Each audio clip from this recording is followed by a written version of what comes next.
bit to get her on board and have resent information to her. Hopefully she'll be able to join us in a bit. It also gives the TAP TV a chance to go live and get us up and running through the streaming option.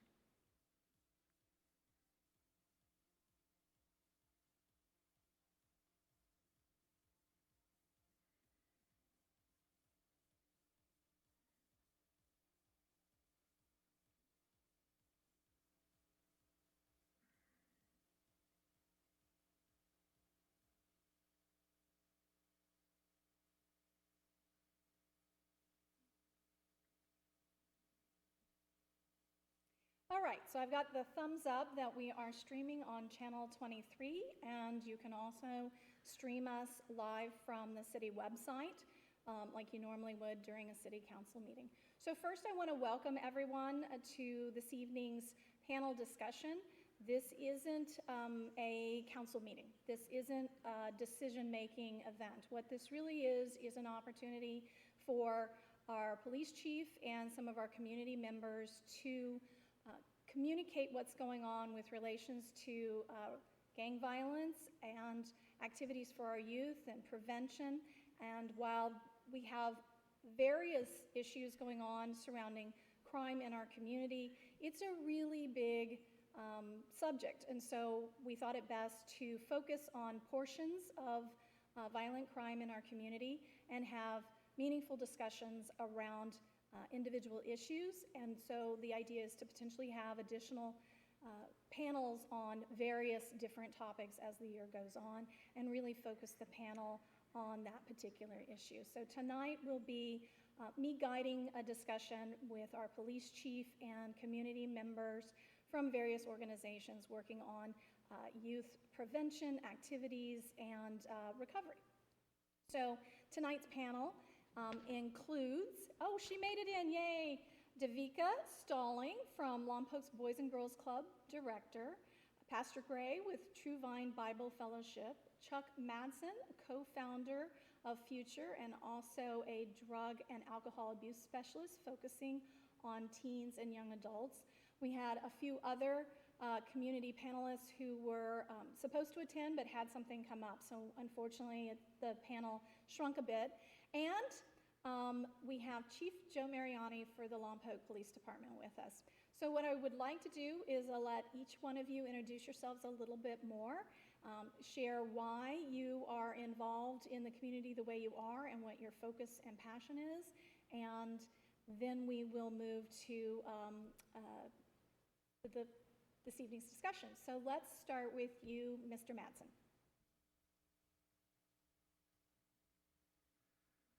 Thank you, Janelle, for having me on tonight. My name is Chuck Madsen. I'm the co-founder for Future for Lompoc Youth. It is a project put together by Tim Harrington and myself with a vision of a location to empower youth, 16 to 20-year-olds in our community. As Ms. Osborne stated, I work in substance abuse treatment and have worked in substance abuse treatment with youth and adults here in the Lompoc community for going on 12 years now, and have worked closely with the homeless population, gang members, those in recovery, and those suffering from addiction and mental health issues. What we saw was youth that were struggling connecting to options in our community. So our goal is to provide a location for youth, no matter what part of town you're in, and have a one-stop resource for all those wonderful organizations in town that can provide support for our youth. And I just want to state, it's unfortunate that, what they say sometimes is it takes a death to, to start action. It takes a shooting to get a response.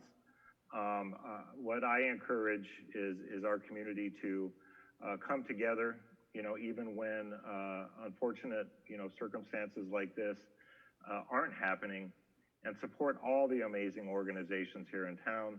the nonprofits that continue to provide support, for the youth and those suffering in our community, the Boys and Girls Club, the YMCA, Healthy Lompoc Coalition, Building Block, C4, Family Service Days, Cicada, so many amazing organizations in this community.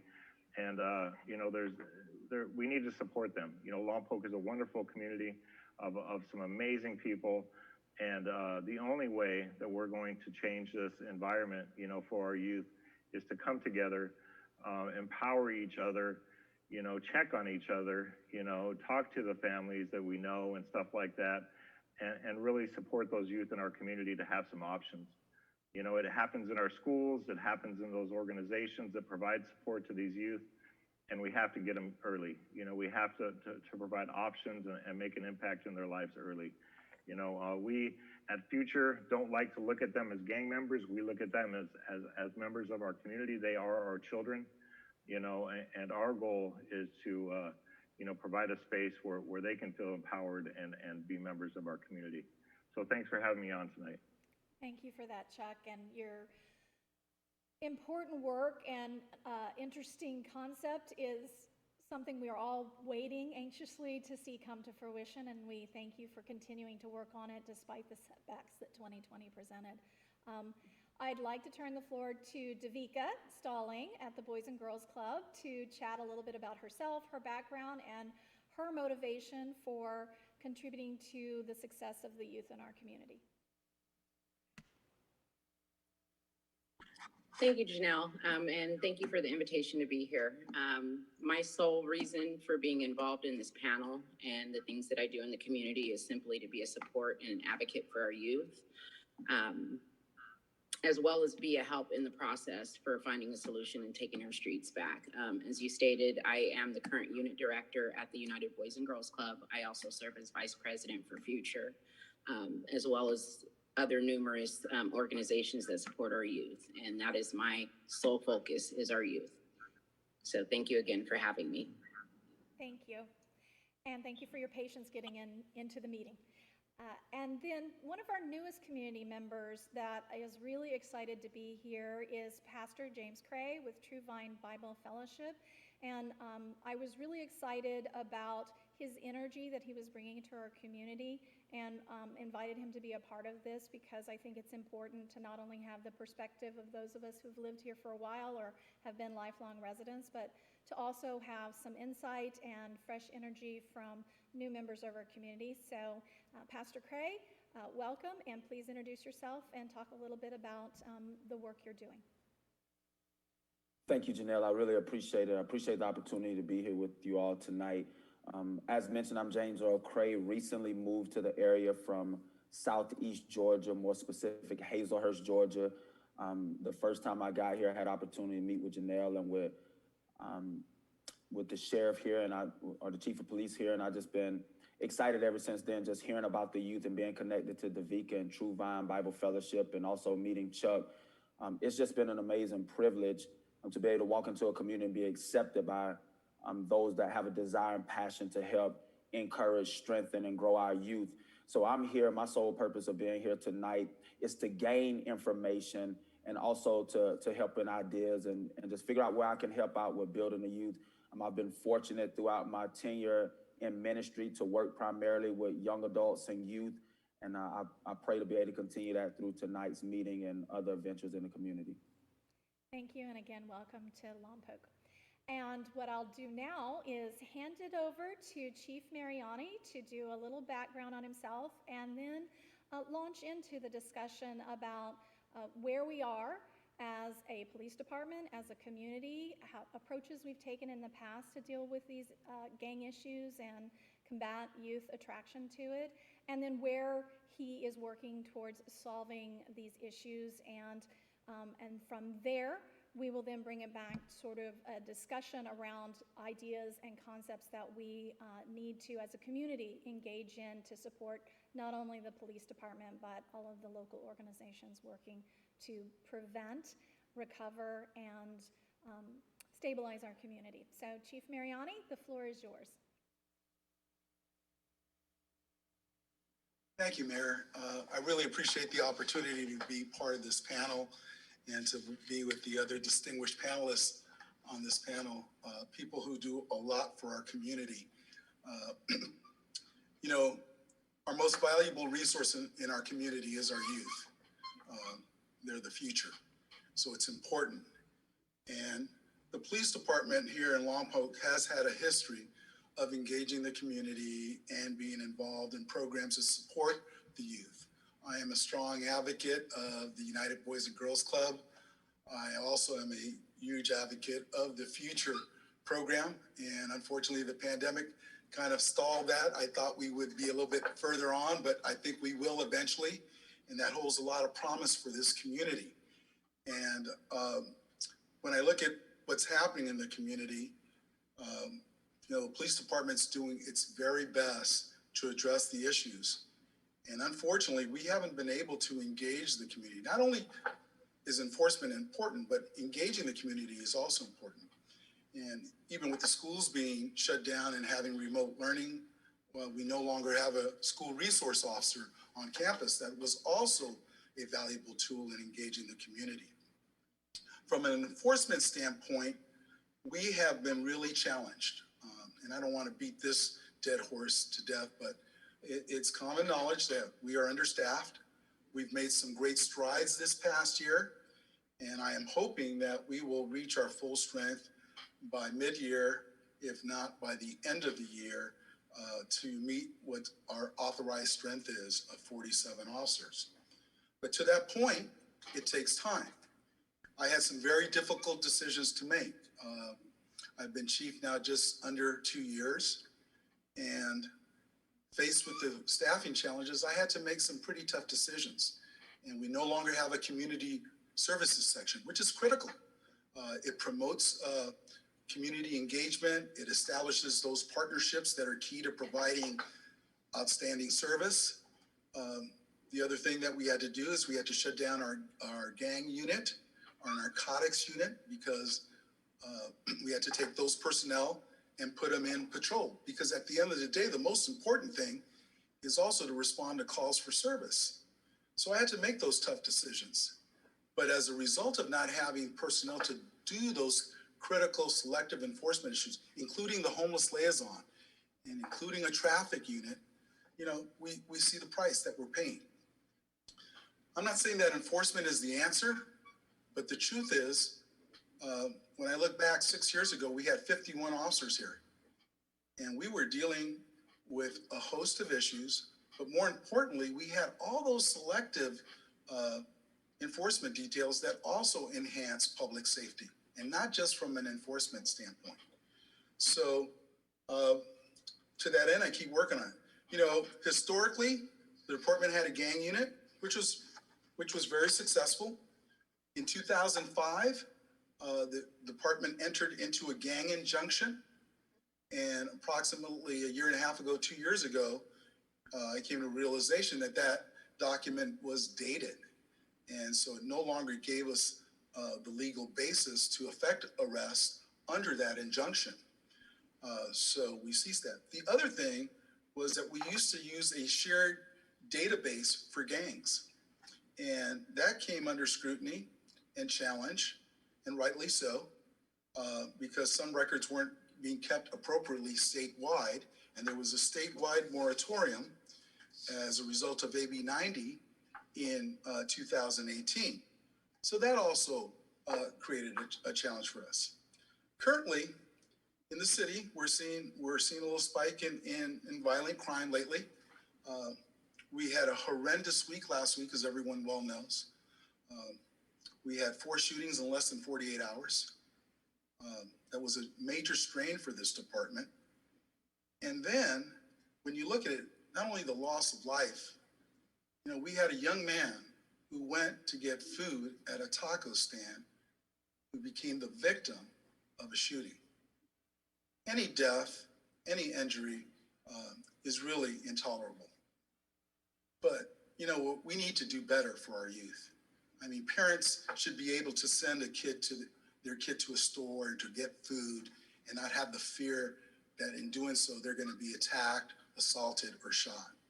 So I'm committed, as is every officer on this department, to make a change. And as I've mentioned before, Lompoc is a unique place. I spent 34 plus years, 35 years with the Los Angeles Police Department. And the big difference here is that, my officers really have a stake in the community because they're not mercenaries. They live in this community. So they have a stake and they're concerned about what's happening too. Their kids go to school here. Their families live here. They live here. So we're working towards that end and we will be committed to establishing partnerships to make Lompoc safe again. And as I mentioned before too, I support every member on this panel. I'm on the advisory group for future, and I'm really looking for that coming into fruition because I think it's going to be a big help for us as well. Thanks, Chief. Some of the questions from the community that we received asked about additional support, partnerships with, say, the Sheriff's Department, mutual aid, and I think it would be really important to share that that actually is already occurring. So maybe share some of that information. So, we're a small department, and a major incident pretty much taps all our resources. So last Wednesday, when we had 3 shootings within one day, I immediately reached out to the sheriffs, and as always, they were very benevolent and provided personnel to cover our calls for service as we were dealing with each of those individual crime scenes. So we're very fortunate to have that relationship. But once again, I also want to remind folks that we can't always continue to go to that well. I mean, they have their obligations as well. And the sheriff is committed to providing, public safety to the highest degree in the whole county. So they were extremely supportive of us, and I'm greatly indebted to them and appreciate that. So that's been going on. We also collaborate with them in terms of sharing information. There's been some joint investigations. We resurrected countywide a meeting of detectives on a regular basis to share information to deal with crime trends that are, or where crime patterns or crime events go beyond our city boundaries. So we're doing those kind of things as well. And one more question before we pivot to a broader discussion on combating the issue was, without revealing these investigation techniques, what are the confirmations that many of the shootings have been gang related and the other half being largely domestic violence? So, we work all of these cases to the optimal degree. We've had 7 homicides last year or year before last. Last year we ended up with 4, and so far this year we've had 1, and we've had 2 attempt homicides, and hopefully we'll be able to curb that tide. We employ a variety of investigative techniques, but at the end of the day, we also need and we seek the support of the community to give us information. So oftentimes I know people are fearful to come forward and give information, but they can also provide and be of great assistance anonymously. So, we can use that help at every turn. But, it's important for the community to be vigilant and to really share information with us. And we try to do as much as we can and be responsive when we get that information. Thank you for that. I think the next question, and this can go to the panel as a whole, and in particular start with you, Devika, is this idea of connecting with the neighborhoods that are experiencing this and doing grassroots connection about what they're looking for and how they would like to see change happen. And I know you, as the Boys and Girls Club director, have often, prior to COVID, done specifically that, gone into the neighborhoods, taken a team of us out to engage with the community and not just talk about what they're missing and what they need, but provide an option. So I think starting with you to talk about how this works and how we as many organizations could explore how to move forward on this. You're a success story, so that would be great if you would share that. Yes, so prior to COVID, as you stated, I used to organize community walks out in the neighborhood. And I would open the invitation up to any community members who wanted to come and put out their information. But my sole purpose was to go into these gang-riddled neighborhoods where there was high gang activity and drug activity to get those kids out of that environment. We used to send our vans into those neighborhoods to go pick up the kids, scholarship them totally. And it worked. It worked. And it also gave our police department and other people an opportunity to create a relationship where it wasn't always on the bad end of things, but getting to know people. And I think that's an important part of the community walks, is connecting people with people. And I appreciate you sharing that, because I think moving forward, these are the tools we need to re-implement and utilize, because it is that person-to-person connection and the conversations that start before the need occurs, but also in the moment, being able to point them in the right direction and provide that support. So to you, Chuck, as part of that, and speaking to Future's concept, there is this idea of how do we motivate, assist, and deliver on these promises we make our youth and connect them. And I think sharing the details of Future a little bit more, I know it was intended to be done right as COVID began, but this is an opportunity to sort of share where you would be youth-centric for some of these different opportunities for them to connect, rather than it being at the school or being at the locations such as Family Service Agency, and more of an environment they might find welcoming.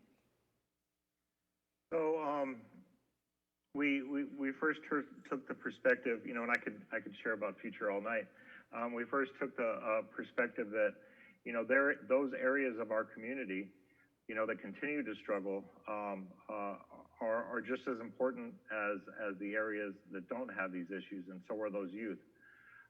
So we took the view of not a specific population or a specific issue, but we wanted to create a space for all youth in Lompoc, where that any youth that is interested in something that we can provide, anywhere from, you know, educational support, connection to the arts in our community, jobs, connections to college, you know, to Hancock, whatever it is, you know, all we hope is that, you know, if a youth is interested, they would come to us.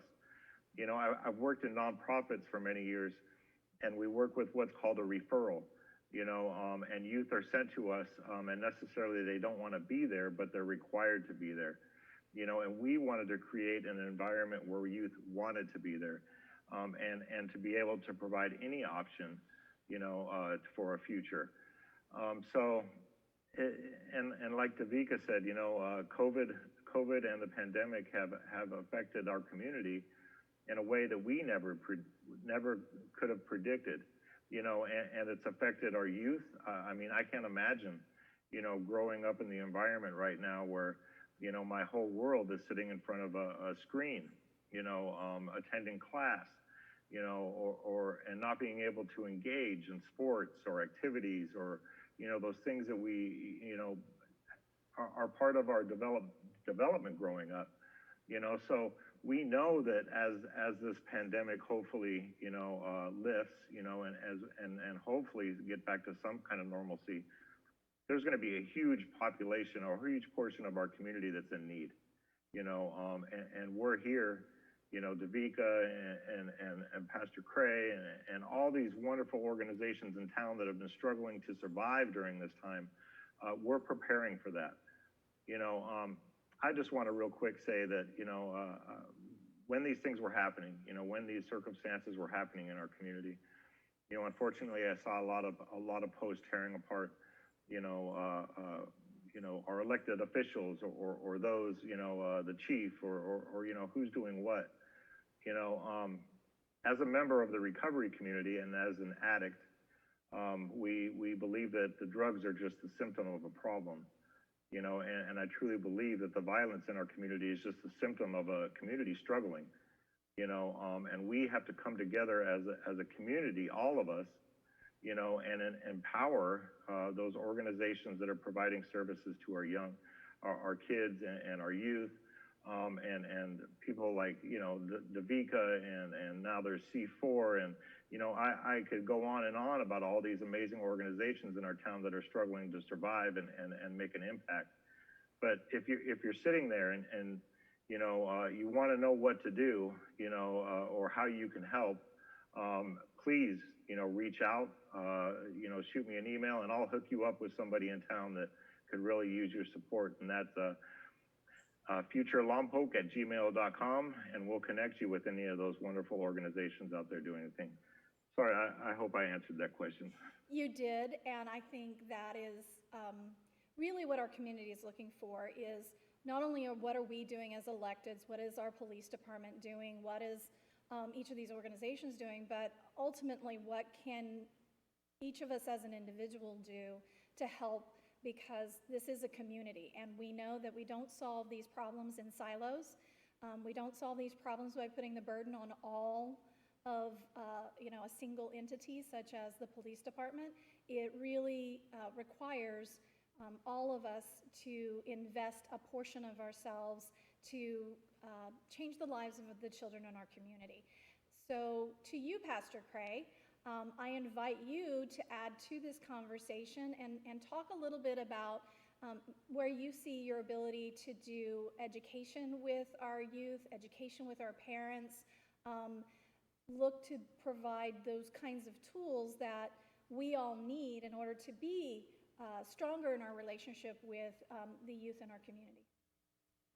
Awesome, I think, and just listen to everybody that spoke, Davika, Chuck, Chief Mariani, just listening to you guys and gaining more information about some of the things that's happening in the community.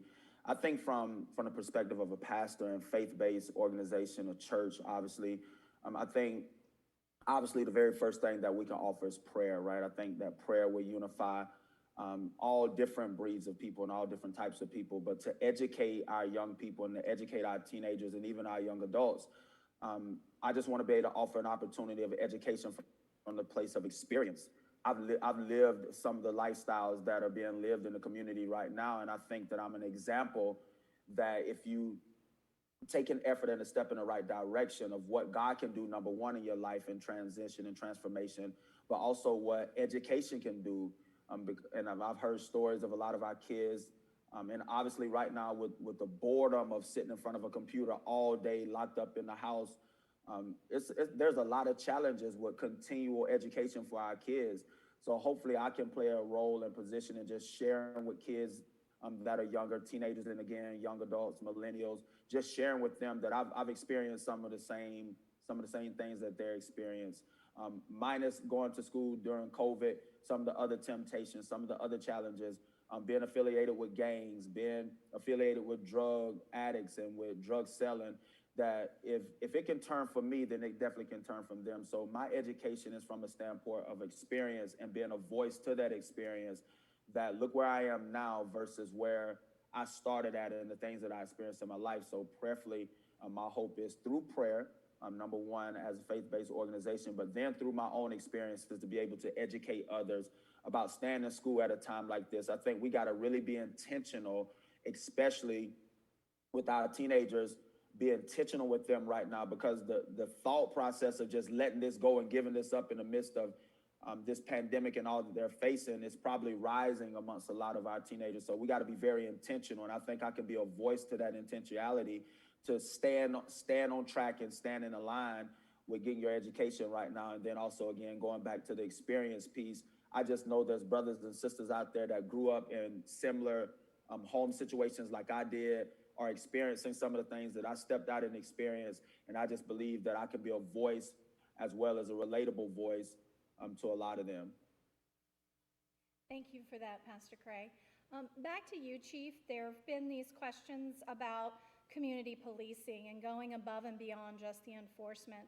So what do you see with fully staffed, being able to return to an address, and what could community organizations or a neighborhood watch group or a youth group do in connecting with your newer officers so that they are up to speed and do begin to build those relationships? Because community policing is about relationships, and we're going to have some really young, fresh individuals who need to connect, and what you would see as a way to connect our new young officers with their community.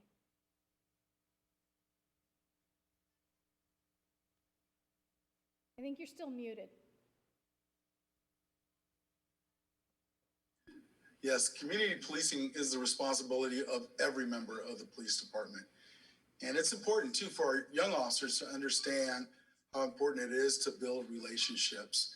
And I look forward to, hopefully, once all this is over, to getting people to engage, to interact. You know, one of the things that I've also advocated too is, you know, we get caught up a lot of times in police work going from call to call. It's always important to take a little bit of time to talk to people and to stop and engage people. And as I mentioned before, you know, many of our officers, because they're local, they do have those relationships in the community and they take that kind of time. But I also want to encourage that in my younger officers. And part of the training, I constantly advocate to our trainers is to make sure that officers get familiar and comfortable with talking to people. It's really important because that's how relationships start. You know, they say 80% of success starts with just showing up. So we have to show up, and then we have to have the fortitude and the commitment to build those relationships. So I'm committed to that. I mean, it's something I've practiced my whole career, from the time I was a beat officer to, you know, up through the ranks in my positions of management. It's important. And that's why I love to be actively engaged. Perhaps one of the hardest things for me during the pandemic is the fact that I haven't been able to go out and engage with the community and participate in meetings and see so many friends. So I look forward to a time when we can return to that, to build those relationships, because they are definitely instrumental to public safety. So this is to any of you that would like to address it. One of the questions was, you know, what options out there to aid and rehabilitate the young people that have unfortunately been part of a gang already, but are looking for a way out, and also are dealing with some of the poverty issues that we have in our community, and therefore that lack of hope, which is often an attraction to the gang. So any one of you who've had interaction with these young adults who are looking to pivot and change their path, what have been some of the programs that are out there that we can support or that we need to bring to our community? You know, one of the things that I've seen in other communities is having a mentoring program. And that is always a very helpful tool. And then also to have some resources. You know, I occasionally get approached by business people in the community, and they ask me, hey, what can I do to help the police department? I said, you want to help me? Invest in our youth. I said, there are several organizations within town that could use additional funding, especially during this time.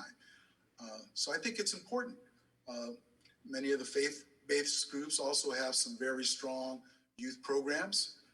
They need to be seen as an option and something that kids can gravitate towards. And then as many activities as we can to really make them available for students, to give them that option. You know, United Boys and Girls Club, I mean, their after-school program, their summer programs, those are all great deterrents. And, you know, you constantly hear about so many celebrities. And, you know, I was an inner city kid myself. And being part of the Boys and Girls Club, I mean, for so many people, gave us that avenue and that option. So we need to have more of that. These are some tough times, but the more we have of that, the better it is for our youth. And then we have to do something also in terms of helping parents. You know, a lot of parents, it's not just the kids, a lot of parents are at a crossroads where they don't know what to do.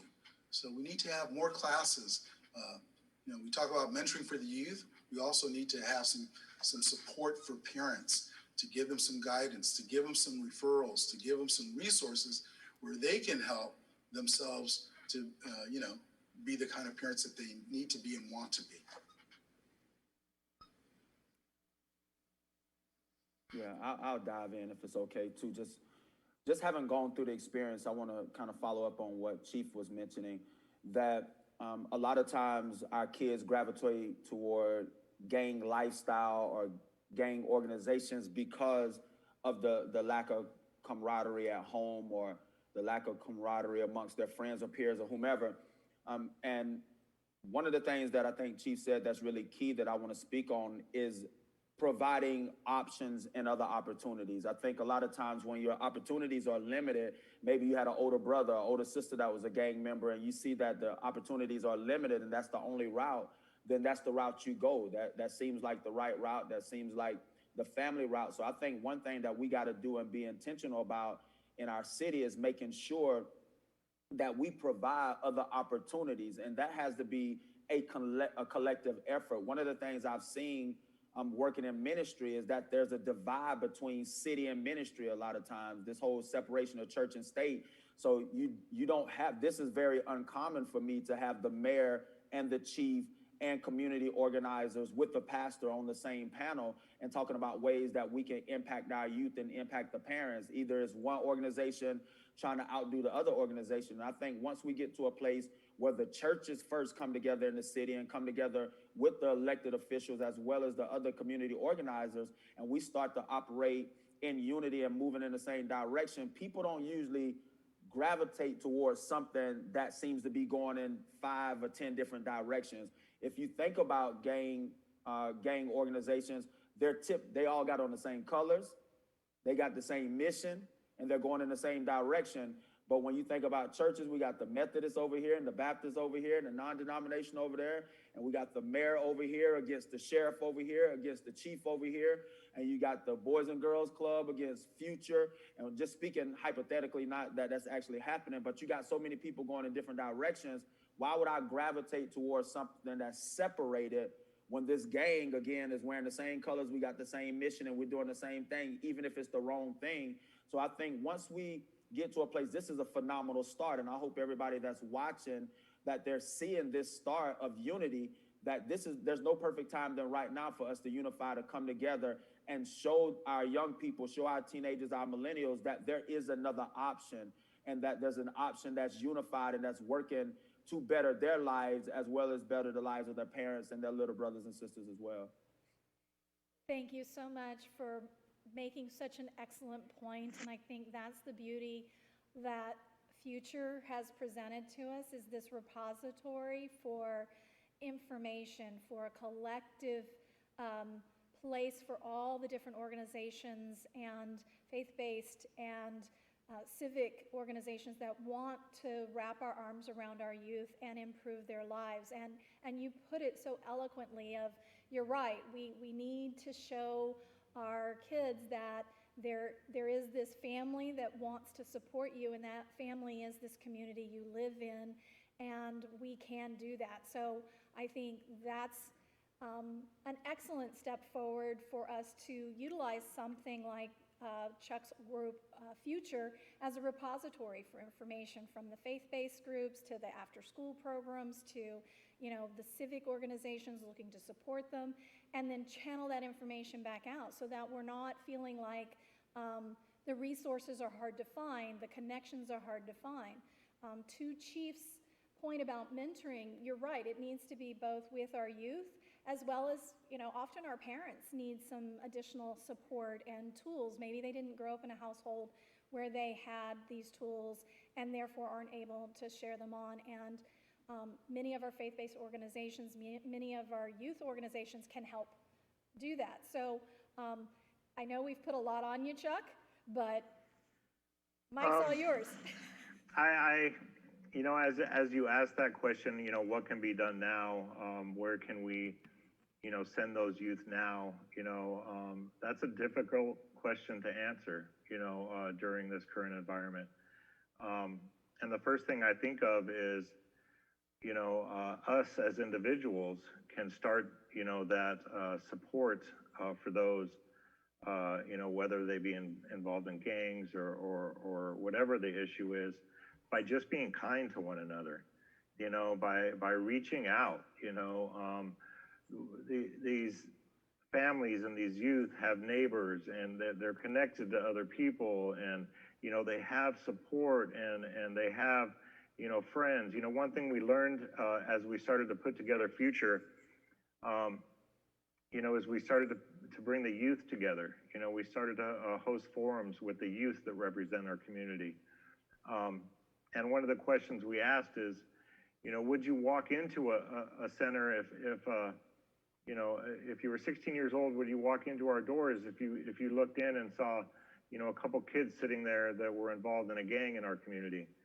And the response was, well, I grew up with these kids. They weren't always gang members. We went to the same school. We went to the same elementary school. We lived down the street from each other.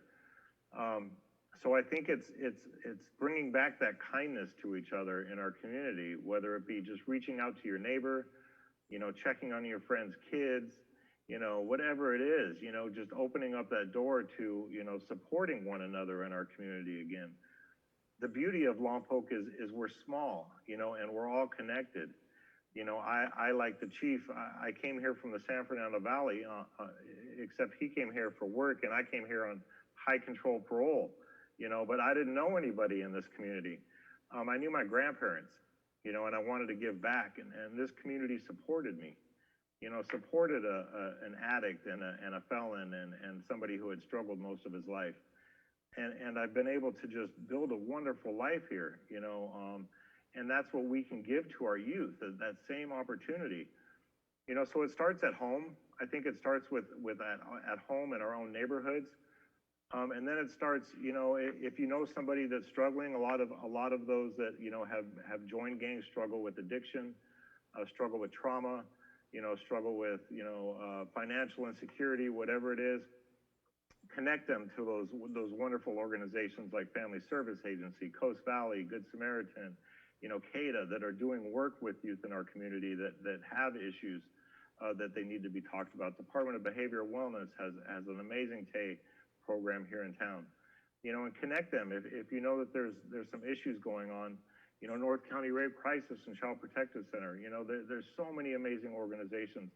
But I think it starts at home, by opening up that door to those you're not talking to for some reason, and opening up that communication and love for each other again and hope, so, and we're going to continue to work, we're going to continue to work and strengthen Future. The beautiful part of the project is that it's been welcomed by the city. It's been welcomed by, the school district and Hancock and so many amazing organizations that have opened their, doors and said, we want to be part of this project.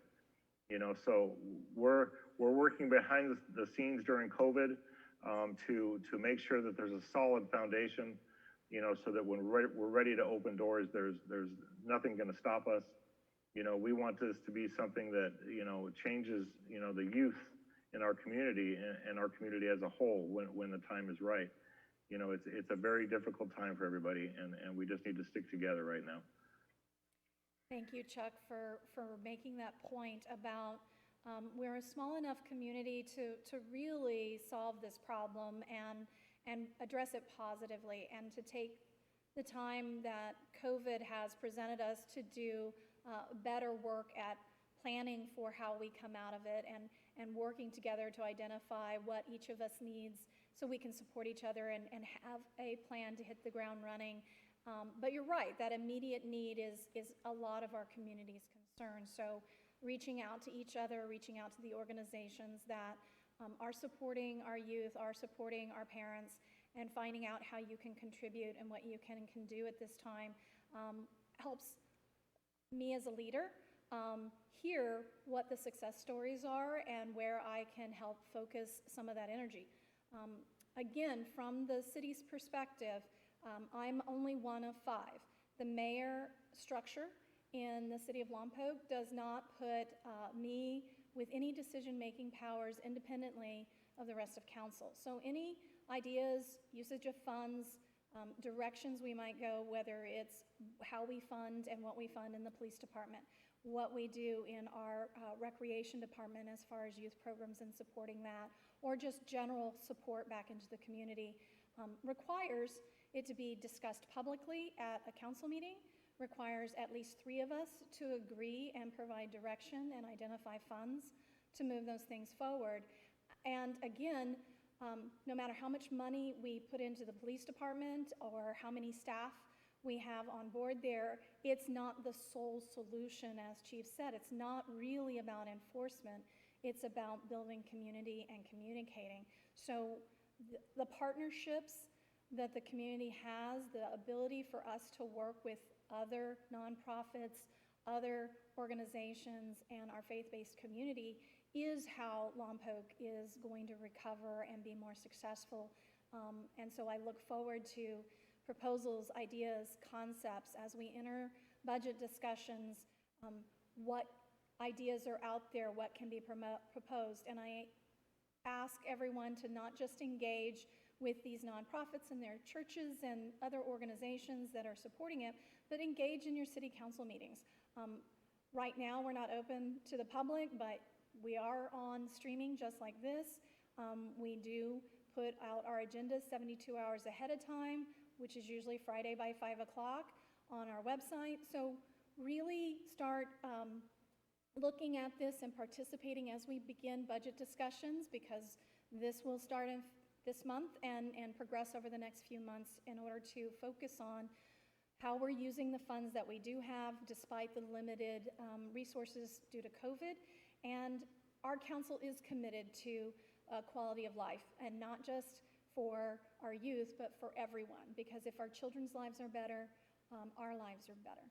So there are so many questions out there. There are so many goals out there, but if we can focus on our children, if we can make it a safer community for them, it will bubble up for all of us. And so I appreciate each and every one of you for participating this evening, for providing ideas and concepts, for being willing to have the hard discussions, for being strong representatives of what success means for our community and opening the door for our youth.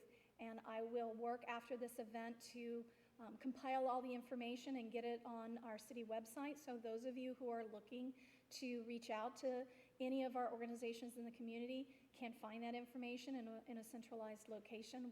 We do have lots of resources out there for lots of different community members at all different levels, but we should do as Pastor Cray said. We should find our unifying message and offer ourselves to be that family so many in our community need right now, and move it forward. Any last words from any of the panelists before we close the evening out?